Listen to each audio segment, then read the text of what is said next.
اللہ غیب سے رزق عنایت فرماتا ہے۔ فرماتے ہیں ایک مچھلی اللہ تعالیٰ نے دریا کے کنارے بھیجی، فرماتے ہیں وہ تھی تو مچھلی پر پہاڑ جتنی تھی۔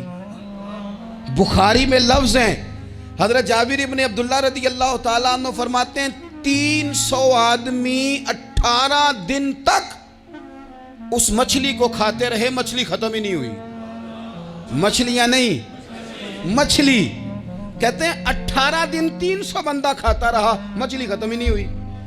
اور فرماتے ہیں کہ اس کی ہڈی نکال کے، کانٹا کہیں گے آپ اپنی زبان میں، کہتے ہیں وہ نکال کے نا تو اس کو کھڑا کیا نا جب، تو اونٹ کجاوے سمیت اس کے بیچ سے گزر جاتا تھا، دو اس کے کانٹے جوڑے۔ فرماتے ہیں وہ اس کا گوشت ہم کھاتے تھے اور اس کی چربی بطور تیل کے ہم جسموں پہ ملتے تھے، بیماروں کو اس سے سکون آتا تھا، تندرستی شفا ہوتی تھی۔ فرماتے ہیں ہم کھایا بھی ہم نے اور کچھ لے کے ہم مدینے بھی گئے، اور قربان جائیں نبی پاک نے بھی اس میں سے کھایا۔ ہم نے عرض کی حضور یہ معمہ کیا ہے، یہ ماجرا کیا ہے؟ تو محبوب نے فرمایا تمہارے پاس غذا نہیں تھی، رب نے تمہارے لیے بندوبست کیا ہے، اللہ نے تمہیں دیا ہے۔ مکان شروع کر لیا، ایک صاحب نے وہ مکان بنانے لگے، آپ وہ حساب لگا رہے ہیں، کہتے ہیں میرے پاس اتنے پیسے ہیں، اتنے میں نے فلانے دوست سے کہنا ہے اس نے دے دینے، اتنے فلانے رشتہ دار سے کہنا ہے اس نے دے دینے، اتنے فلانے سے کہنا ہے اس نے دے دینے۔ یہ ساری کاپی بنا کے مکان شروع کر لیا۔ جو روز کہتا تھا نا کوئی حکم ہو جاتے دسی، سب سے پہلے اس کو کہا میاں پیسے چاہیے دن، وہ کہندا ہو کل ہی منڈا ٹوریا ہے، کہتے تو پرسوں 10 داتے لب جانے سن۔ میں آپ کو اپنے تجربے کی بات بتا رہا ہوں۔ جن لوگوں کا خیال ہوتا ہے نا کہ آپ سٹارٹ کریں فلانا کام، ہم آپ کے ساتھ ہیں، اللہ کا ہی کوئی نظام ہے، وہ بالکل بھی نہیں ساتھ ہوتے۔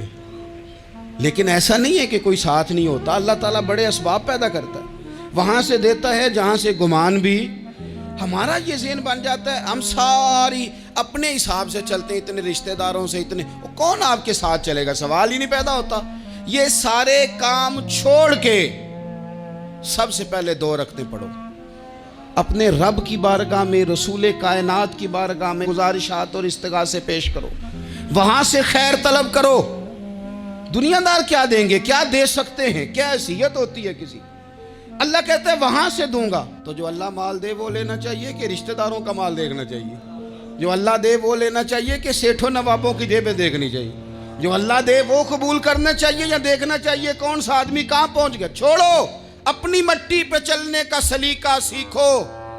کسی کے سنگ مرمر پہ چلو گے تو پھسل جاؤ گے، پھسل جاؤ۔ اس پر ایک اور بات عرض کر دوں، صحیح بخاری سے، مسلم سے ایک اور بات۔ کچھ چیزیں ایسی ہیں جن سے اللہ کی مدد آتی ہے، مدد ملتی ہے۔